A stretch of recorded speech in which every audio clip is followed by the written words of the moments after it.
मैं भारत को भारतीयता की मान्यता के आधार पर फिर से खड़ा करना चाहता हूं, उस काम में लगा हूं। अंग्रेज आए तो अंग्रेजी आई, अंग्रेज गए तो अंग्रेजी चली जानी चाहिए थी। क्यों हमने रख लिया इस अंग्रेजी को? अंग्रेजी में पढ़ाते हैं अपने बच्चों को, मार मार के सिखाते हैं। बच्चे बेचारे अक्सर उसमें फेल हो जाते हैं। हिंदुस्तान के बच्चे गणित में पास होते हैं, भौतिकी में पास होते हैं, रसायन में पास होते हैं, अंग्रेजी में फेल हो जाते हैं। होना ही चाहिए उनको अंग्रेजी में फेल, क्योंकि अंग्रेजी विदेशी भाषा है। मुझे आप एक अंग्रेज बताइए और दिखाइए जो हिंदी में पास हो जाए, तो मैं अंग्रेजी में पास होकर दिखा सकता हूं। जब कोई अंग्रेज हिंदी में पास नहीं हो सकता, तो हम भारत के विद्यार्थियों से क्यों अपेक्षा कर रहे हैं कि वो अंग्रेजी में पास हो? और अंग्रेजी भाषा नहीं है पास होने लायक, ये तो भाषा ही रद्दी है। इस भाषा का इतिहास जब मैंने पढ़ा, 5वीं शताब्दी में तो ये भाषा आई, माने मुश्किल से 1500 साल पुरानी है। हमारी भाषा तो करोड़ों साल पुरानी है। संस्कृत, हिंदी, मराठी, तमिल, तेलुगु, कन्नड़, मलयालम, ये तो 1500 साल पुरानी है। और दुनिया की सबसे रद्दी भाषा है अंग्रेजी, जिसकी कोई अपनी व्याकरण नहीं है जो शुद्ध हो और ठीक हो। आपको एक उदाहरण देता हूं। अंग्रेजी में एक शब्द है पीयूटी, पुट। बीयूटी तो पीयूटी पट होना चाहिए। सीयूटी कट, बीयूटी बट तो पीयूटी पट। अगर पीयूटी पुट तो सीयूटी कुट, बीयूटी बुट। यही होना चाहिए ना। क्या मूर्ख लोगों की भाषा है, ग्रामर ही नहीं है। और परम मूर्खता की भाषा ये अंग्रेजी। एक शब्द है अंग्रेजी में, उसमें कहते हैं केमिस्ट्री, CHEMISTRY, केमिस्ट्री।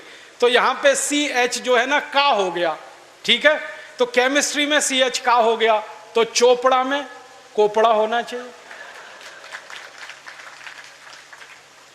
CHOPARA है ना, उसको चोपड़ा क्यों कहते हैं? कोपड़ा कहो।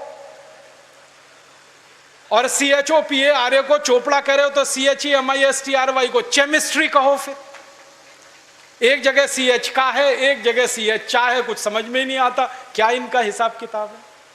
मूर्खों की भाषा है ये अंग्रेजी। और इस भाषा की कितनी बड़ी कमजोरी है।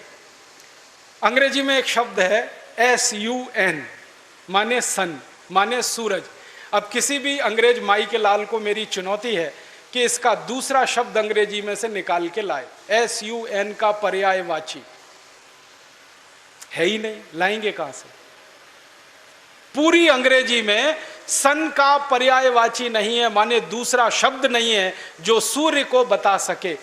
अब हम संस्कृत की बात करें, सूर्य एक शब्द है। दिनकर, दिवाकर, रवि, भास्कर, मार्तंड, 84 शब्द हैं हमारे पास संस्कृत में। अंग्रेजी में एक ही है। एक शब्द है अंग्रेजी में मून, एक ही है, चंद्रमा। और हम संस्कृत में 56 शब्द हैं चंद्रमा के लिए। अंग्रेजी का एक शब्द है वाटर, माने पानी। वो अकेला एक ही है, वो नदी का पानी हो या नाले का, कुएं का हो या तालाब का, सब पानी वाटर है। और यहां भारत में हर पानी के लिए अलग शब्द है। बारिश का पानी अलग, समुद्र का पानी अलग, नदी का पानी अलग, तालाब का अलग, सरोवर का अलग, नाले का पानी अलग, कीचड़ का पानी अलग, सब पानी के लिए अलग अलग शब्द है। अंग्रेजी में एक ही है, वाटर। बहुत गरीब भाषा है अंग्रेजी, शब्द ही नहीं है उनके पास।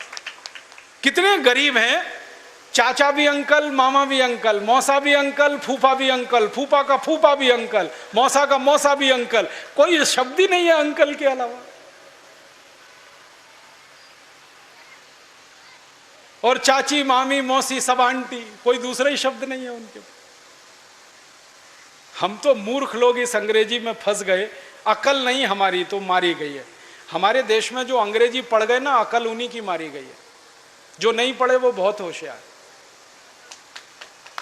पता है, मैं कुछ लोगों के घरों में जाता हूं। मैंने जिंदगी में एक नियम बनाया। वो नियम यह है कि होटल में खाना नहीं खाऊंगा, होटल में ठहरूंगा नहीं। तो झक मार के मुझे घरों में ही ठहराना पड़ता है, खाना खिलाना पड़ता है, क्योंकि मैं खाता नहीं, होटल में ठहरता नहीं। तो हर बार नए नए घरों में जाता हूँ खाना खाने, रहने के लिए।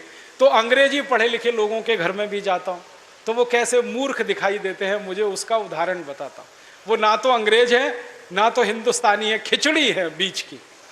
और वो खिचड़ी कैसी है, किसी के घर में गया तो पिताजी का नाम घर में रामदयाल, माताजी का नाम गायत्री देवी, बेटे का नाम टिंकू। अब मैं यही पूछता हूं कि रामदयाल और गायत्री देवी का टिंकू कहां से आ गया?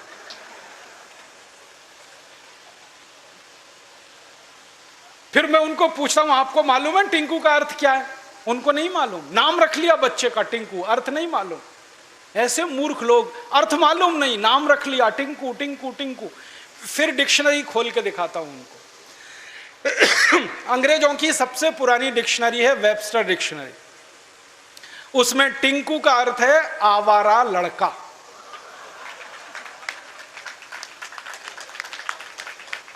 जो लड़का बाप की ना सुने मां की ना सुने वो टिंकू है। और हम क्या कर रहे हैं पढ़े लिखे मूर्ख लोग, आज्ञाकारी लड़के को टिंकू टिंकू टिंकू बोल बोल के आवारा बनाने की तैयारी कर। ऐसे अंग्रेजी मूर्खों के घरों में जब मैं जाता हूं तो ऐसे ही नाम मिलते हैं, बबली, डबली, डब्लू, बबलू। क्या मतलब है डब्लू, बबलू, बबली, डबली? डिम्पल, ट्विंकल, कुछ मतलब ही नहीं। कुछ भारत में नाम की कमी हो गई है क्या?